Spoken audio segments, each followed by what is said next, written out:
Moving on to item 46, Senator Bates, are you prepared to present? Yes, I am. Thank Mr. you. Secretary, please read. Senate Resolution 56 by Senator Bates relative to International Omphalocele Awareness Day. Senator Bates. Thank you, Madam President and members. Senate Resolution 56 seeks to recognize January 31st, 2016 as International Omphalocele Awareness Day. We join efforts with the National Birth Defects Awareness Month, which is the month of January, to specifically highlight this one birth defect of the abdominal wall. During this week 6 through 10 of a baby's development, the intestines push out from the belly into the umbilical cord. Most of the time, these intestines do go back into the abdomen, but when this doesn't happen, omphalocele occurs. A mother in my district gave birth in 2005 to her son, Caden, who was born with this condition, and he is one of the lucky children to survive this birth defect and is now a healthy, active 11-year-old boy playing several sports, including tackle football. By passing SR 56, the California State Senate recognizes January 31st, 2016 as Omphalocele Awareness Day and appreciates the efforts of mothers of omphaloceles, and specifically Caden and his mom, Roberta Austin, for their courageous effort to advocate for children born with this condition and to raise awareness that omphalocele is a treatable condition. I respectfully ask for your support on Senate Resolution 56. Thank you, Senator. Senator Pan? Thank you, Madam President, Senators. I, too, wish to rise in support of this resolution. I want to thank Senator Bates for bringing this awareness up. Omphalocele is a condition that that can be very treatable. It can be associated with other genetic defects. That it's very important that physicians who are evaluating a child who's been born with this condition do a thorough evaluation. But it is something that raising awareness of is very important. I also do just want to briefly mention that it's part of a group of conditions called ventral body wall defects. So in an omphalocele, there's actually a membrane that covers the intestines that are protruding. There's also another related condition called gastroschisis, in which there is no membrane covering. And the reason I bring that up is that recently it's been reported there's been a 200% increase in gastroschisis. We've not seen a similar increase in omphalocele. And so certainly continuing medical research is needed to identify what is the cause. We're not sure whether the two conditions have the same cause or not. There's still research going on there. But as we consider some of our priorities here, it's very important that we support institutions like the UC and others who are doing research to try to identify the causes of these conditions. And so that not only do we raise awareness, but we can help families of children who are suffering from these conditions be able to both get treatment and prevention as well. So again, thank you, Senator, for bringing this important resolution up. Thank you, Senator Pan. Senator Bates, would you like to close? Yes, I want to thank Senator Pan for, giving us a more detailed explanation. It was hard for me to understand reading science on this, but I think we need to take credit here in our state legislature for bringing forward awareness and education on many birth defects, and we can save so many infants from a life of pain, agony, and even death by taking these steps and raising the awareness and therefore the support for the research in these areas. So with that, I ask for an aye vote. Thank you, Senator Bates. Mr. Secretary, please call the roll. Allen, Anderson, Bates, aye Bell, aye Berryhill, aye Block, aye Canella, aye De Leon, aye Fuller, aye Gaines, aye Galgioni, aye Glazer, aye Hall, aye Hancock, aye Hernandez, aye Hertzberg, Hill, aye Wesso, Huff, Jackson, Lada, aye Leno, aye Leva, aye Liu, aye McGuire, aye Mendoza, aye Mitchell, aye Monning, Morlock, aye Morrell, aye Wynn, aye Nielsen, aye Pan, aye Pavley, Roth, aye Runner, aye Stone, Vidak, Wykowski, aye Wolk. Anderson, aye. Senator Bates moves the call. Members, we are going to move on to motions and resolutions, which would also include adjourn in memories. Senator Pan? Thank you, Madam President, Senators. I rise to adjourn in memory of Philemon Phil Watts, a resident of West Sacramento and a father of one of our wonderful Capitol staffers, Cheryl Watts, who passed away on January 6, 2016. Phil was happily married to Carolyn Nunn Watts for 56 years, and he is survived by his children, Alicia Dickerson, Reginald Clayton, Mark, and Cheryl Watts, some of whom are here today with family friends to be present for this adjournment in memory. Phil was educated in the Washington, D.C. public schools and at Howard University. He is a veteran. He served on the USS Destroyer Escort Peterson and the USS Destroyer Escort Savage with some temporary duty on submarines, while his primary duty was as a radio man. His career was as a lifelong federal government employee. He served as an air traffic controller, a Veterans Administration therapist, and for 35 years as a property appraiser for the Department of Housing and Urban Development. He retired in 1991, where he enjoyed playing golf as much as he could. Phil was also committed to volunteer services in his community, whether it was the Boy Scouts, Girl Scouts, soccer, youth, golf, church lector, school district committees, political action, delivering meals to the elderly. He was dedicated to his community. I ask that we all adjourn in memory of Phil Watts. Thank you.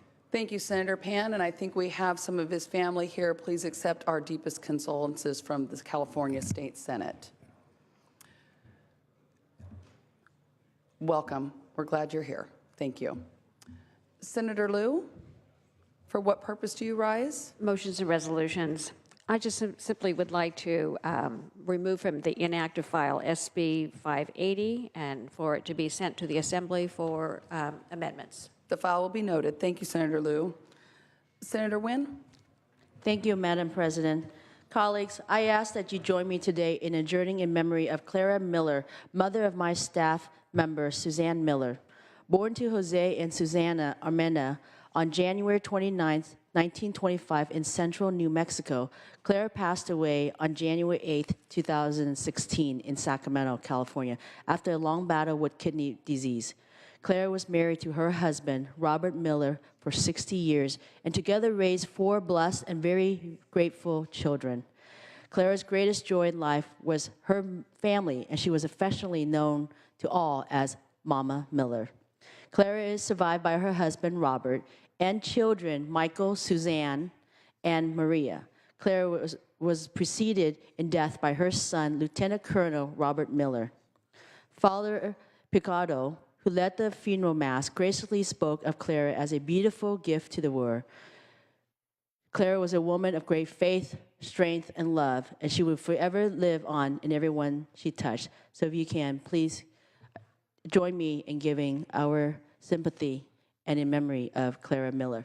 Thank you. Thank you, Senator Nguyen. Please bring the name to the desk so that we can properly adjourn in memory. Senator Hall? Thank you. Madam President, I rise to adjourn in memory of a dear friend of mine, Isu Manzano, who was born November 23, 1979. Mr. Manzano attained various achievements throughout his educational career, including obtaining his credentialed alcohol and substance abuse counselor certification and a bachelor's degree in psychology. He relocated to Atlanta, Georgia, where he worked at the Atlanta Medical Center and was in the process of earning his master's degree in psychology. Isu had completed his coursework and was set to graduate this May. In 2002, Mr. Manzano met his partner, Dion, and they were blessed with 2 sons, Trinidad and Brooklyn. Known for his love of traveling, laughing, and helping others, Mr. Manzano took great pride in teaching and showing his sons all the world and what all the world had to offer, true value of family. Mr. Manzano was survived by his loving partner, Dion, his sons, his mother, his stepfather, his siblings, and many other family and friends. My friend Isu, very young, gone too soon. I ask that the Senate adjourn in memory of Mr. Manzano. Thank you, Senator Hall. Please bring the name forward and Thank send you. our condolences to the family.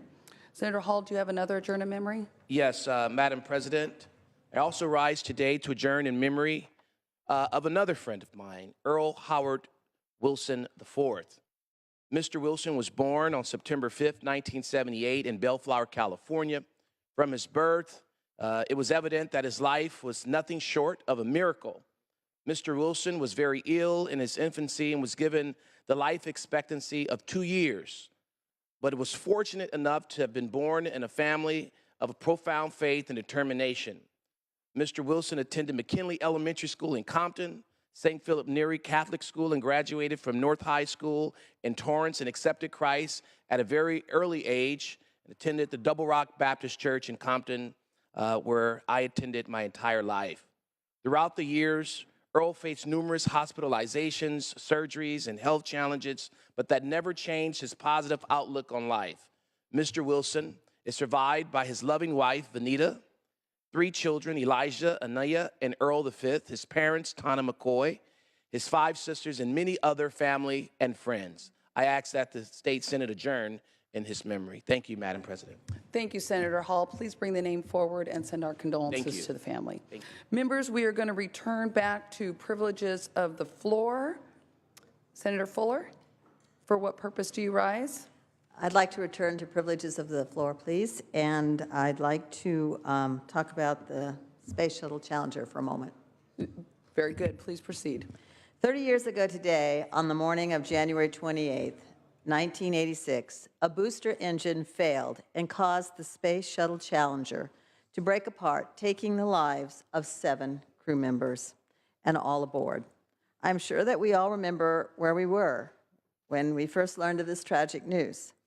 I, as a principal, was watching it on TV with all of our students in the school, in an elementary school, on equipment that I, as the technology director, had procured through donations. We were very excited on that day to be able to participate in this great event. We were very excited for our students. Our students were very excited because there was an educator, Krista McAuliffe, on the Challenger, and we were watching her and very excited for her.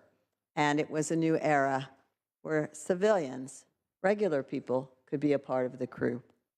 We had all followed Krista. She had young children. She had a husband. She went through all the training, all the things that astronauts have to do. She was a beautiful young woman and just a great teacher. We were so excited that this fellow educator would be going on this marvelous journey into space, and so grief-stricken when, as we sat in front of the TV, all together, all of us, the whole school, kindergartners through 8th graders, saw the shuttle blow apart and catch on fire from its booster. It was obvious that everyone perished immediately, and we had to immediately call for counseling and crisis counseling for all of our students, and for some of the young children to send them home, because the elementary school was just outside the Edwards Air Force Base, and all of those families, there's a NASA facility right there also. All those families were very, very involved and knew many of the space shuttle participants. So now today, I'd just like to remind us all that Krista's legacy lives on through the lives of those who work and carry on her famous quote. I touch the future, I teach. I believe that we as the Senate should also work to support that legacy through improved educational opportunities for our children. Students deserve a fair chance to receive a quality education.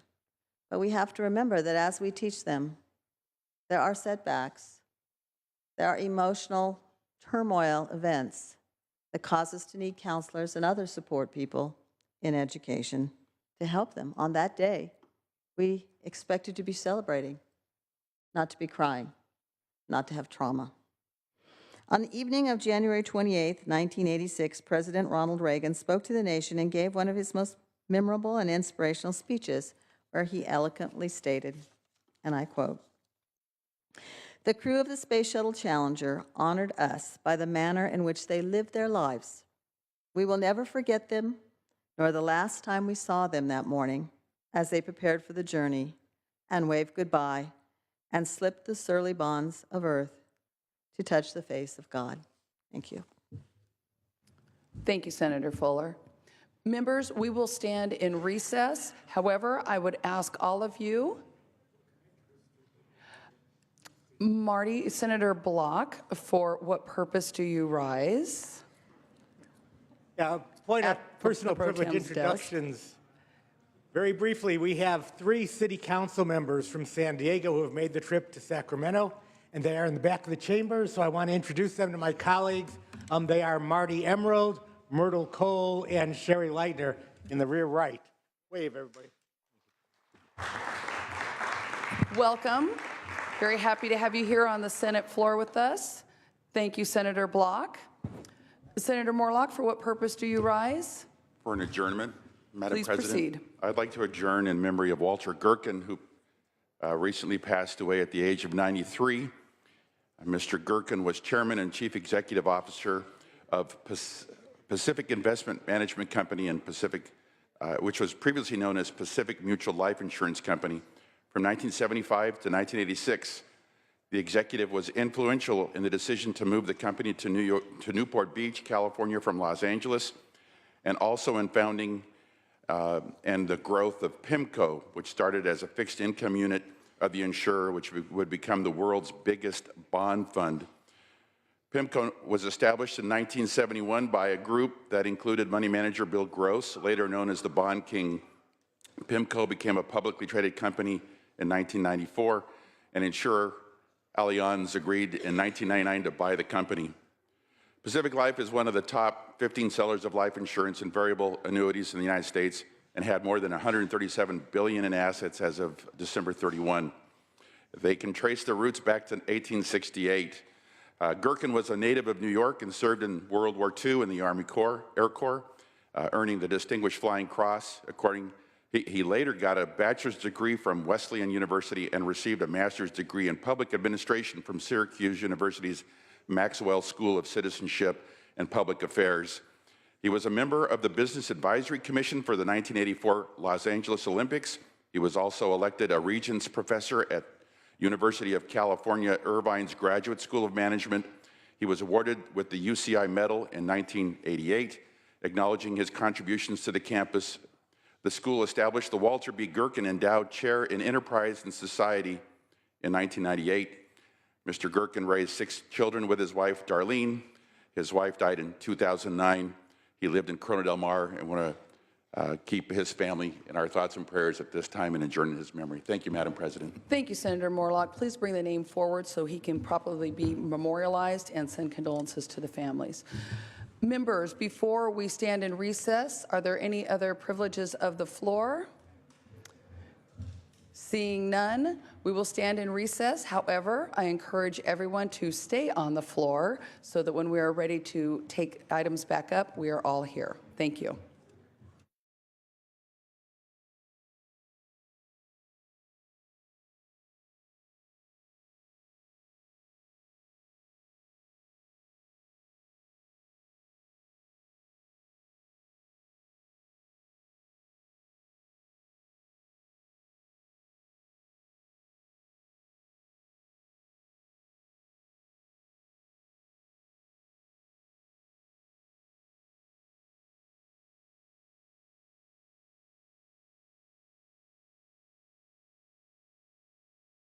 Colleagues, Appropriations Committee has concluded its meeting, and we are ready to return to session. Members, please, back to the Senate floor.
Members, we're on Senate third reading, file item 47. Senator Jackson, are you prepared to take up this item? You want me to do it or not? Okay.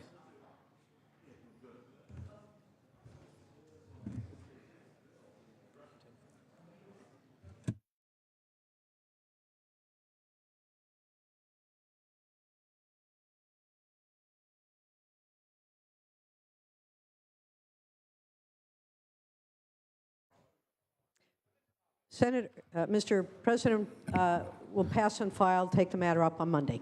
Thank you.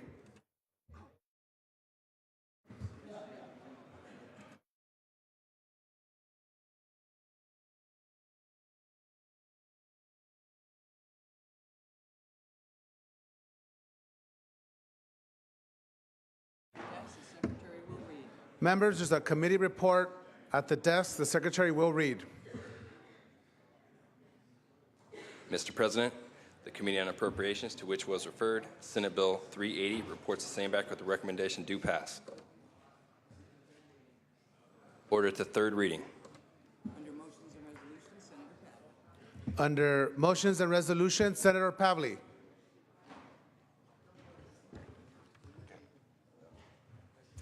I request unanimous consent to take up Senate Bill 380 without reference to file. Without objection. Mr. Secretary, please read.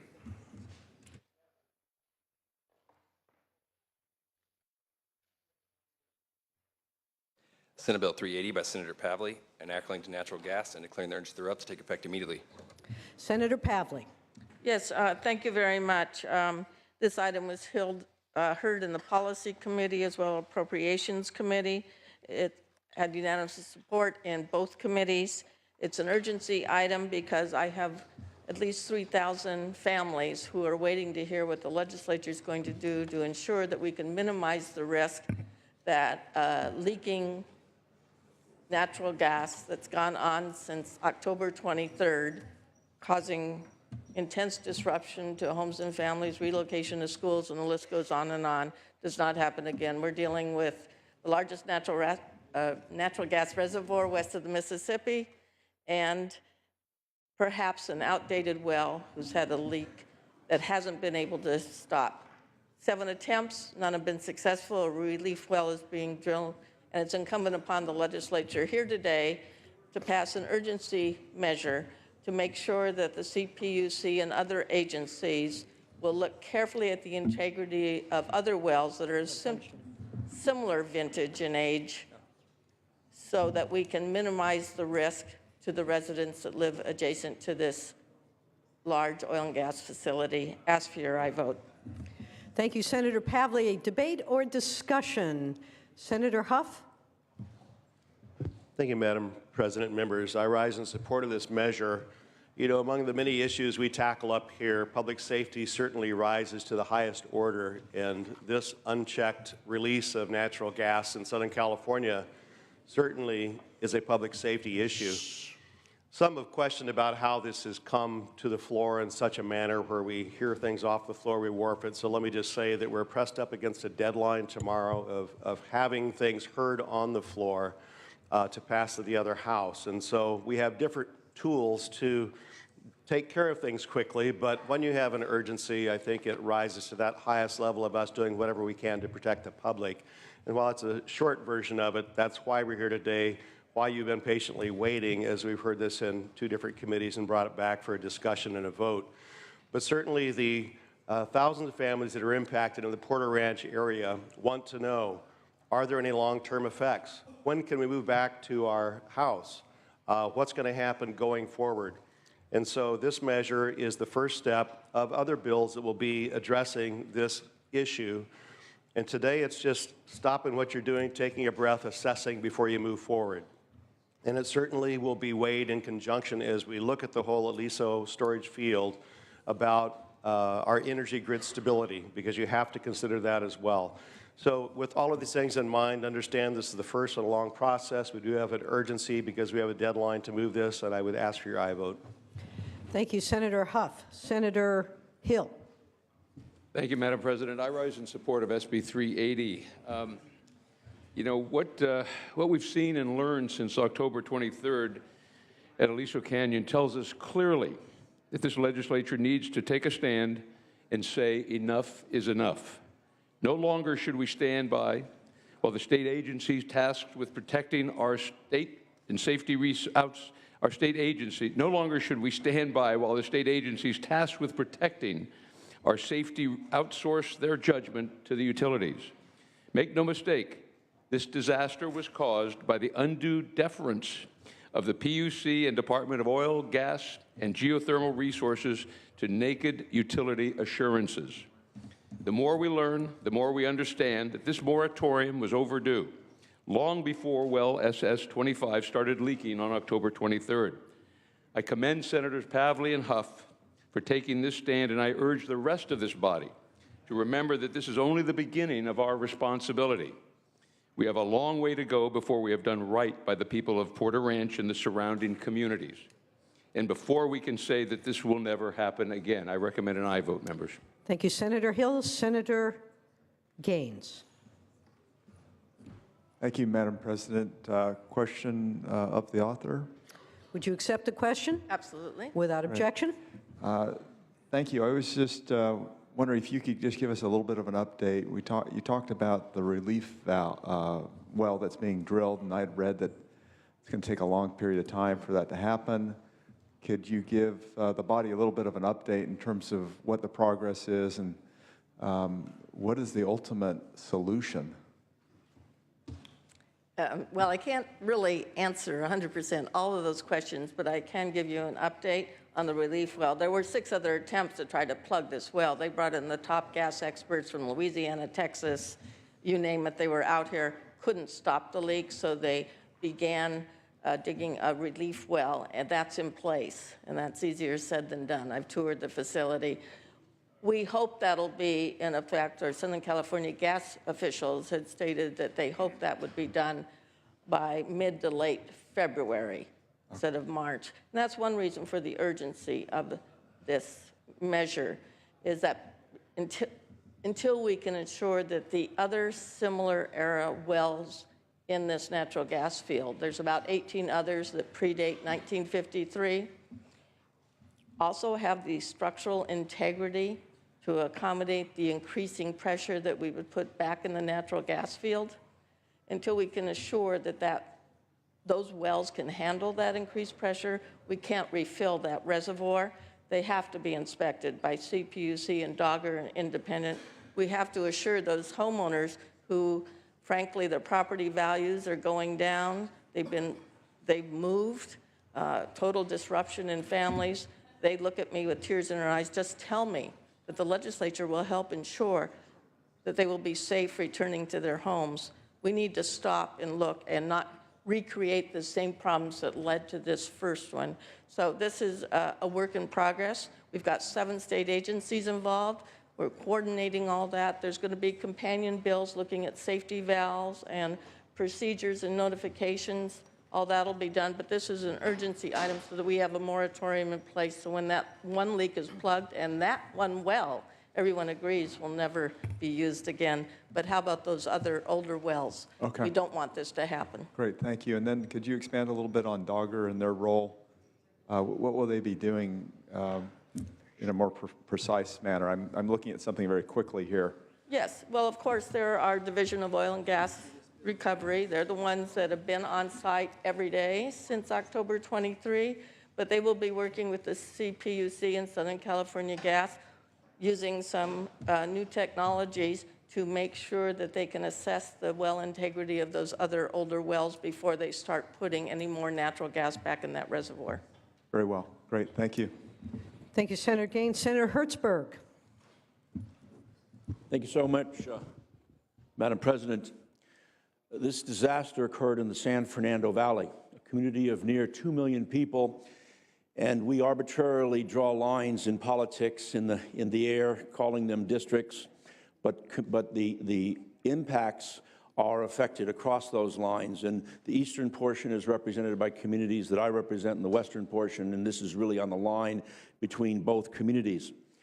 So I've had the opportunity to see the human story I was there the day this was initially discovered at a party in Porter Ranch, and the kids were the initial folks that brought it to our attention. Everybody's running around the house, is there a gas leak? We see the impacts on people's pets. We see the dislocation of so many folks. We see the impacts of kids moving from different schools and turning their lives upside down. And so I rise in support of this measure today because it is a first important step to create this moratorium necessary in conjunction with the executive branch's decision. But that it really reminds us, as on the one hand we balance the kinds of conveniences that we want in a society for inexpensive energy, for all of these things. The chair of the committee reminded us today that this is the largest storage facility west of the Mississippi. So we create these structures and we create these things for these deliverables for a convenient, inexpensive society. On the one hand, we literally live by them. And so as we balance, and certainly was raised in the committee today, I think very eloquently by the chairman of the Energy Committee and others, that we need to examine this in a deeper level. But I applaud the author for this measure. I share with the members of this House the very human suffering that is occurring for folks every day, and the insecurity and fear that people have about this, about their kids and what the impacts of them are going to be, is very difficult. So we need to respond to this circumstance, and we need to think deeper, as Senator Huff mentioned in his testimony, about this larger issue as we balance these interests. I support this measure. Thank you so much, members. Thank you, Senator Hertzberg. Senator Hueso. Thank you, Madam Chair. I rise in support of this as the chair of Energy Committee in the Senate. I made my comments in the committee. I'm not going to repeat them, but I am going to add to them. And one of the things that we need to learn more about is the importance of this facility to the distribution of gas for our state. We need to note that although it's the 5th largest, there are 4 others that are bigger than this, that have the potential to disrupt the delivery of service throughout our state if they're not inspected carefully and if we really don't take measures to ensure that doesn't happen there. But we're going to have a situation this summer with the disservice of this facility as it's placed offline of the potential for rolling brownouts in the Southern California area because this facility sends fuel to the peaker plants that provide electricity to Southern California, and we need to ensure that going forward that doesn't happen in the near future, that we're able to account for that energy in some other way, and while we're working to ensure people's safety, that we also look to the proper delivery of energy for our state. So thank you, Madam President, and again, Madam Chair, thank you for your work in this important matter. Thank you, Senator Hueso. Senator De Leon. Thank you, Madam President. Colleagues, I want to commend the following individuals: the good senator from Agoura Hills, the good senator from San Gabriel Valley. I know that we had a press conference at the site at Porter Ranch with also the senator from Santa Monica. We established the policy framework in a bipartisan manner. I'm enjoying this discussion, watching it in the policy committees as well as fiscal committees. This is a bipartisan effort because obviously this catastrophe has impacted all individuals of every hue, of every political persuasion, unfortunately and sadly, in the Porter Ranch area. And it speaks volumes to this may not be just, subjected, or it should be concentrated in these San Fernando Valley area. It could be throughout the state of California with aging infrastructure. For those who are from Southern California, from Los Angeles specifically, when we see these spectacular explosions of water pipes, flooding, boulevards and streets, it's very similar to what's occurred. The only difference is that's water, and this is methane gas, which is potentially very hazardous, not just to our atmosphere, but to the lungs of our children and our family members. So I'm very proud of this Senate body, of the bipartisanship. I want to thank again the senator from Agoura Hills and the senator from San Gabriel Valley for your very strong leadership. Thank you, Senator De Leon. Seeing no further debate or discussion, Senator Pavley, you may close.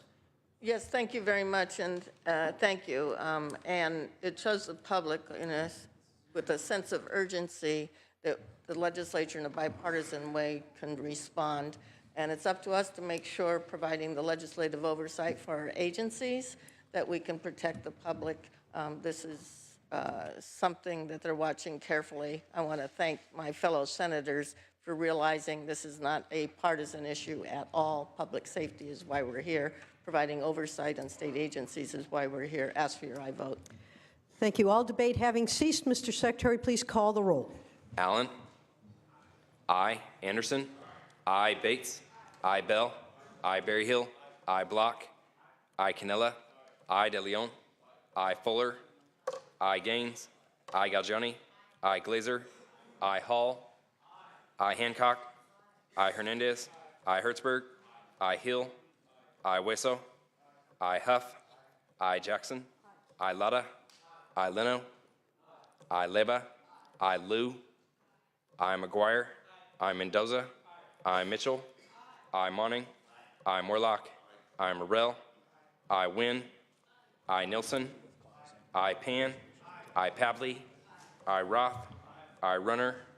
Aye. Stone. Aye. Vidak. Aye. Wachowski. Aye. Wolk. Wolk, aye. Ayes 40, no 0 on the urgency. Ayes 40, no 0 on the measure. The measure passes. Senator Block, for what purpose, sir? For purpose of announcement. Without objection. Thank you, Madam President. Have an important announcement to make, colleagues, and I wanted to make it here on the floor so you would all hear it first.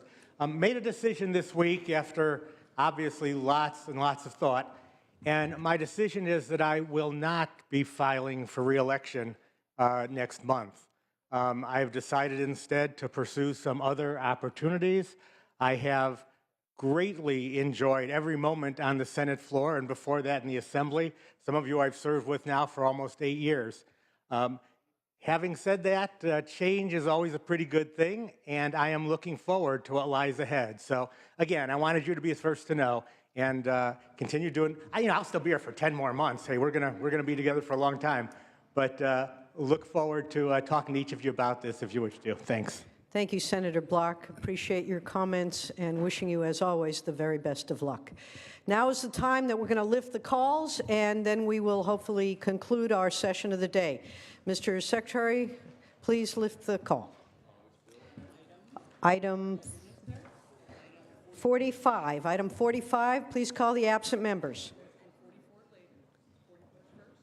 I'm sorry, let's start with item 44. That's the first one. Let's lift the call on item 44. Please call the absent members. Allen. Aye. Hertzberg. Hueso. Aye. Hertzberg, aye. Huff. Aye. Jackson. Aye. Aye. Monning. Aye. Pavley. Aye. Stone. Aye. Vidak. Aye. Wolk. Wolk, aye. Ayes 40, no 0. The Assembly amendments are concurred in. File item 45. File item 45, please call the absent members. Allen. Aye. Hertzberg. Aye. Hueso. Aye. Huff. Aye. Jackson. Aye. Aye. Monning. Aye. Pavley. Aye. Stone. Aye. Vidak. Aye. Wolk. Wolk, aye. Ayes 40, no 0. The resolution is adopted. File item 46, please call the absent members. Allen. Aye. Hertzberg. Aye. Hueso. Huff. Aye. Jackson. Aye. Aye. Monning. Aye. Pavley. Aye. Stone. Aye. Vidak. Aye. Wolk. Wolk, aye. Please call the absent members. Hueso. Aye. Ayes 40, no 0. The resolution is adopted. If there is no other business, Senator De Leon, the desk is clear.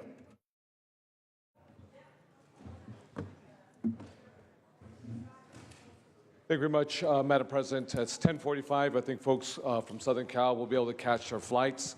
With that, have a wonderful, productive weekend, and we will reconvene come Monday at 2 p.m. Thank you very much. Thank you, Senator. The Senate will be in recess until 3:30 p.m., at which time the adjournment motion will be made. We will reconvene Monday at 2 p.m.